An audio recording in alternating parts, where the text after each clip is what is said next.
আমি আজকে আসছি আমার বাড়ি থেকে একটু পাশে আমার বড় ভাইয়ের ফার্মে।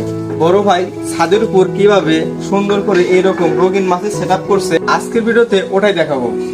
দেখেন আমার সামনে এই সুন্দর সেটআপটি দেখছেন, এটি হলো আমার এক বড় ভাইয়ের। ইচ্ছা করলে যে উপায় হয় তাই এই ভাই প্রমাণ করে দেখিয়েছে। এখানে ইট দিয়ে সুন্দর করে তার উপর ত্রিপল ফেলে সুন্দর করে কয়েকটি হাউস করেছে। সে রঙিন মাছ চাষ করে। এইভাবেও যে রঙিন মাছ চাষ করা যায় তা দেখিয়েছেন আমাদের এই বড় ভাই। বড় ভাইয়ের বাসায় এর আগে অনেকবার গিয়েছি, কিন্তু এইভাবে ভিডিও করা হয়নি।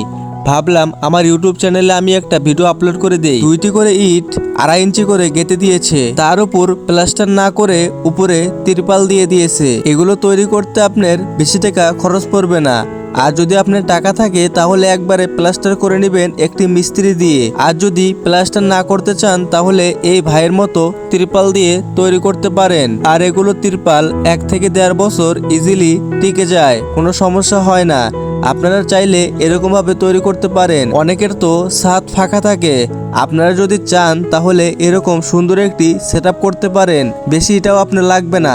এদিকে 4 ইটা ওদিকে 4 ইটা স্কোয়ার ফিট যদি আপনি হাউস তৈরি করেন বেশি ইটাও লাগবে না।